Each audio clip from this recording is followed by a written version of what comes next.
नमस्कार। शिवसेना बौखला गई है। काफी बड़ी बौखलाहट है शिवसेना के अंदर। जब से कांग्रेस पार्टी ने महाविकास अघाड़ी को तिलांजलि दिया, जब से कांग्रेस पार्टी ने तय किया कि नहीं, अब महानगर पालिका के चुनाव में या मुंबई महाराष्ट्र में किसी भी चुनाव में अब शिवसेना के साथ गठबंधन नहीं होगा, तब से लगातार 24 घंटा के अंदर शिवसेना बौखलाई हुई है। एक तरफ जहां उद्धव ठाकरे ने कांग्रेस पार्टी की तुलना अब्दाली से किया है। अब्दाली मतलब कौन? अहमद शाह अब्दाली। अहमद शाह अब्दाली अफगान शासक जिसने पानीपत की तीसरी लड़ाई जीतकर मराठाओं को हराया था। मतलब क्या हुआ कि कांग्रेस पार्टी ने मराठा के पीठ में छुरा भोंका है। यह आरोप लगाया आनंद दुबे ने। एक दिन पहले उद्धव ठाकरे ने कांग्रेस पार्टी को अब्दाली कहा, अहमद शाह अब्दाली कहा कि मराठाओं को हराने मतलब मराठाओं के हारने की पटकथा लिखी है राहुल गांधी ने, इसीलिए अब्दाली से तुलना किया। साथ साथ उद्धव ठाकरे ने बीजेपी की भी तुलना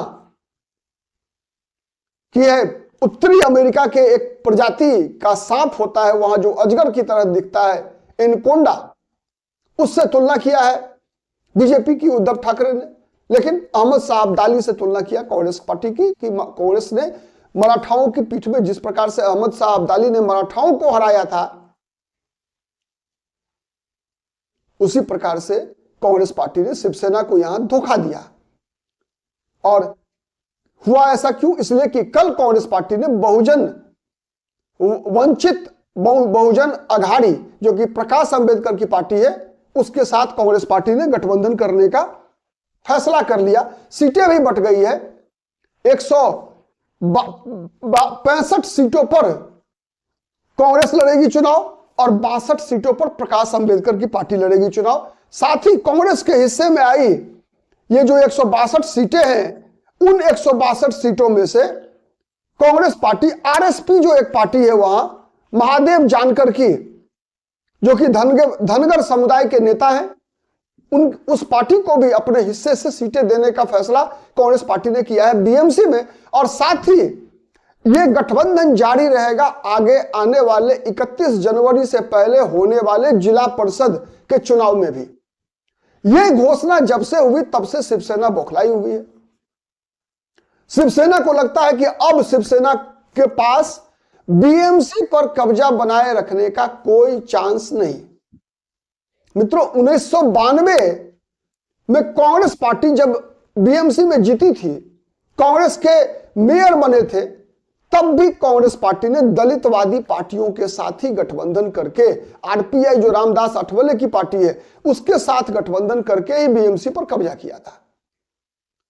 और जब से शिवसेना के साथ गठबंधन हुआ है, उद्धव ठाकरे की पार्टी के साथ गठबंधन हुआ है, कांग्रेस लगातार अपने आधार मतों को गंवाती जा रही थी। जो मैंने पहले भी वीडियो में बताया है आपको कि कांग्रेस पार्टी उत्तर भारतीय मतों को गंवा बैठी है। कांग्रेस पार्टी मुसलमानों का वोट लगभग गंवाती जा रही थी। कांग्रेस पार्टी वैसे दलित वर्गों का वोट लगातार गंवाती जा रही थी जो कांग्रेस के साथ रहे थे। जब से शिवसेना से गठबंधन किया, तो उद्धव ठाकरे की पार्टी से गठबंधन किया, तब से लगातार कांग्रेस पार्टी अपना आधार गंवाती जा रही थी। इसके अलावे लोकसभा चुनाव में कांग्रेस पार्टी वहां जहां जीत सकती थी वो सभी सीटें कई उसमें ऐसी सीटें थी जो कि शिवसेना ने, उद्धव ठाकरे ने दबाव डालकर कांग्रेस पार्टी से ले लिया। और जब परिणाम निकल कर आया तो कांग्रेस पार्टी का स्ट्राइक रेट लोकसभा चुनाव में सबसे बेहतर था। और जब विधानसभा का चुनाव आया 6 महीने बाद, तो जिन क्षेत्रों में कांग्रेस पार्टी ने लोकसभा चुनाव में जीत दर्ज की थी, उन क्षेत्रों की विधानसभा सीटें लेने की जिद उद्धव ठाकरे ने कर दी। परिणाम क्या हुआ? परिणाम हुआ कि जीती हुई बाजी विधानसभा चुनाव में महाविकास अघाड़ी हार गई।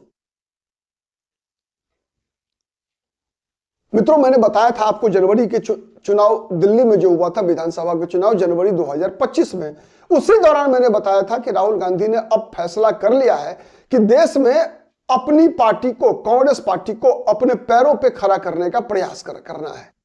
मतलब अब गठबंधन की राजनीति को कांग्रेस पार्टी किसी भी ऐसे दल के साथ गठबंधन नहीं करेगी जो कांग्रेस पार्टी का आधार, जिसके कारण कमजोर हो रहा है, जिसके कारण कांग्रेस पार्टी ने अपना आधार वोट गंवाया है।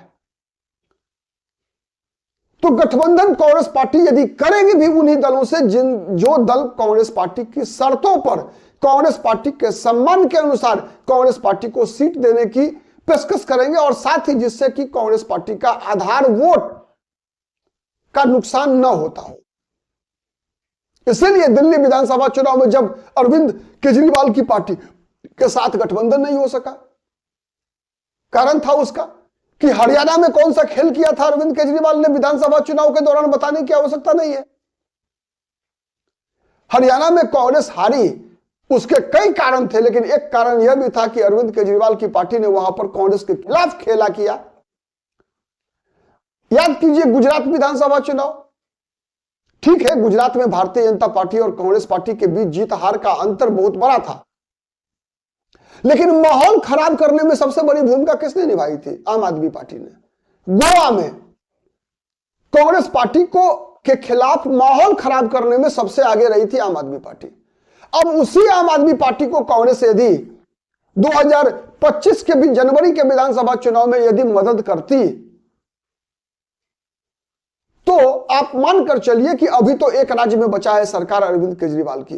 पिछले साल आप सुन रहे थे ना अरविंद केजरीवाल की भाषा जनवरी से पहले कि कांग्रेस की 3 राज्यों में सरकार है, आम आदमी पार्टी के 2 राज्यों में सरकार है। आने वाले चुनाव में अब राहुल गांधी को पीएम का उम्मीदवार नहीं बनना चाहिए, बल्कि अरविंद केजरीवाल को होना चाहिए पीएम का उम्मीदवार। यह आम आदमी पार्टी के प्रवक्ताओं का बयान हुआ करता था कि नहीं हुआ करता था? उसी प्रकार का बयान महाराष्ट्र में उद्धव ठाकरे का विधानसभा चुनाव से पहले ही उद्धव ठाकरे ने घोषणा कर दिया कि सीटें किसी की ज्यादा मिले या कम मिले, मतलब कांग्रेस ज्यादा जीते विधानसभा चुनाव तो जीते, शिवसेना अधिक जीते या कम जीते, मुख्यमंत्री तो उद्धव ठाकरे ही बनेंगे। था या नहीं था कि सीट किसी की भी हो, सीएम तो बनेगा उद्धव ठाकरे। परिणाम क्या हुआ? परिणाम हुआ कि लोकसभा चुनाव में जो परिणाम आया था विधानसभा में पुनरावृत्ति नहीं हुई, विधानसभा में साफ हो गया, साफ सबका हुआ, लेकिन कांग्रेस को ज्यादा नुकसान किया उद्धव ठाकरे की दोस्ती ने। मैसेज क्या गया? मैसेज गया कि कांग्रेस को वोट देना मतलब उद्धव ठाकरे को मुख्यमंत्री बनाना है। और आज कांग्रेस का वह अनुमान महाराष्ट्र में सत्य साबित हुआ या नहीं, जब उद्धव ठाकरे ने राहुल गांधी की तुलना अब्दाली से किया, अहमद शाह अब्दाली से कांग्रेस पार्टी की तुलना किया। नाम नहीं लिया है राहुल गांधी का, कांग्रेस का नाम लिया है, लेकिन कांग्रेस का मतलब राहुल गांधी होता है।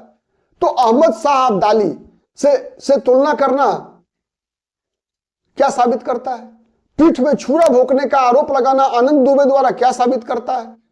आज ही जब दिग्विजय सिंह का बयान आया, दिग्विजय सिंह ने कांग्रेस कार्य समिति की बैठक से पहले एक फोटो एक्स पर पोस्ट किया और कहा, दिखाया कि संगठन की शक्ति यह है। नरेंद्र मोदी आडवाणी का फोटो था, उसमें लाल कृष्ण आडवाणी कुर्सी पर बैठे हुए, नरेंद्र मोदी कुर्सी के नीचे बैठे हुए, कि भारतीय जनता पार्टी में संगठन की शक्ति यह होती है कि नीचे बैठा हुआ व्यक्ति एक दिन देश का प्रधानमंत्री बनता है और मुख्यमंत्री बनता है।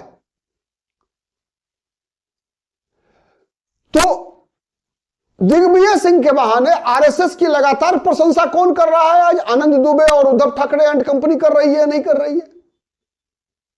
तो ऐसी पार्टी के साथ,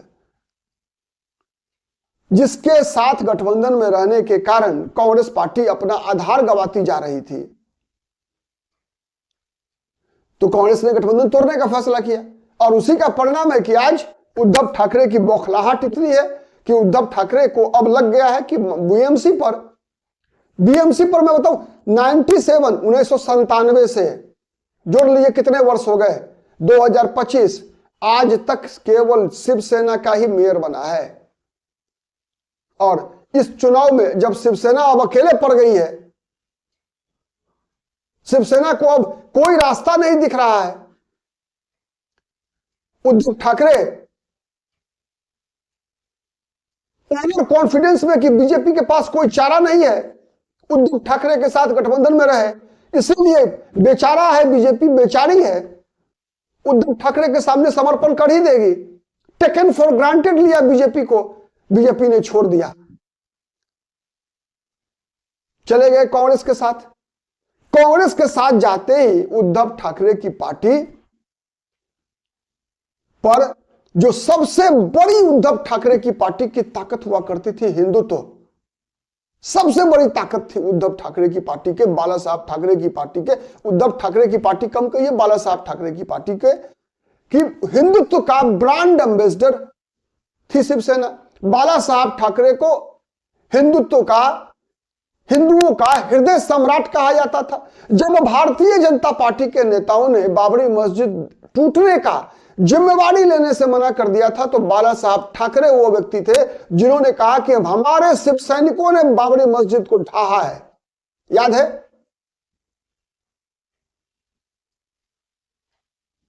जब मुंबई में सीरियल ब्लास्ट हुआ था, सीरियल ब्लास्ट के बाद बाला साहब ठाकरे वो व्यक्ति थे, शिवसेना ही वो संगठन थी जिसने सड़कों पर आकर उस सीरियल ब्लास्ट का मुकाबला किया था। उस पहचान को, शिवसेना के पहचान को उद्धव ठाकरे ने केवल मुख्यमंत्री बनने के लिए गवा दिया। और कांग्रेस भी उद्धव ठाकरे के कारण, उद्धव ठाकरे की पहचान मतलब क्या, पहचान तो नहीं बदलेगा ना उद्धव ठाकरे का कि बाला साहब ठाकरे के बेटा है। फंस गई कांग्रेस। यही कारण रहा कि लोकसभा चुनाव में कांग्रेस पार्टी को तो मजबूती मिली, क्योंकि मतदाताओं को लगा कि लोकसभा का चुनाव नरेंद्र मोदी वर्सेस राहुल गांधी है, नरेंद्र मोदी वर्सेस राहुल गांधी है, इसीलिए लोगों ने राहुल गांधी विकास आघाड़ी को वोट मिला, सीटें मिली अच्छी खासी। लेकिन विधानसभा चुनाव के दौरान लगा कि भाई ये गठबंधन महाविकास आघाड़ी अगर जीतेगा तो सीएम कौन बनेगा, उद्धव ठाकरे। और उद्धव ठाकरे को दोनों में से कोई भी पक्ष न वो मतदाता जो हिंदुत्व में भरोसा करते हैं, न वो मतदाता जो सोकॉल्ड सेकुलर होते हैं, किसी ने भी भरोसा नहीं किया। परिणाम क्या हुआ, चारों खाने चित महाविकास आघाड़ी, और इसका नुकसान कांग्रेस पार्टी को भी हुआ। लोगों को लगा कि कांग्रेस को वोट देना मतलब उद्धव ठाकरे को सीएम बनाना है। लेकिन लोकसभा चुनाव में के परिणाम को भूल गए थे उद्धव ठाकरे, वैसे ही जैसे 2019 के विधानसभा चुनाव के परिणाम को भूल गए थे, चुनाव की प्रक्रिया को भूल गए थे। 2019 के विधानसभा चुनाव में जो उद्धव ठाकरे की पार्टी को वोट मिला था, वो मिला था कि चूंकि सरकार उस समय में उद्धव ठाकरे की पार्टी केंद्र में नरेंद्र और महाराष्ट्र में देवेंद्र के नाम पर चुनाव लड़ रही थी। नरेंद्र मोदी के नेतृत्व में देवेंद्र फडणवीस के मुख्यमंत्री रहते हुए चुनाव लड़ रही थी, इसलिए सीट मिली। लेकिन उद्धव ठाकरे ने क्या किया कि नहीं, मैं तो सीएम बनूंगा। 2024 का लोकसभा चुनाव में जब परिणाम पलटा और महाविकास आघाड़ी को अच्छी खासी सीटें मिली, 30 सीटें मिली, तो वो सीट मिला था राहुल गांधी को प्रधानमंत्री बनाने के लिए, न कि उद्धव ठाकरे को वोट मिला था। सच है या गलत, कमेंट करके बताइएगा आप। 2024 लोकसभा चुनाव में जो महाराष्ट्र में सीटें मिली थी महाविकास आघाड़ी को, कांग्रेस पार्टी को 21 सीट लड़ी थी कांग्रेस, 48 में 21 में 17 उम्मीदवार कांग्रेस पार्टी के चुनाव जीतने में कामयाब रहे थे, जबकि शिवसेना के 20 में से मात्र 9 सीट शिवसेना जीत पाई थी। सच है या गलत है?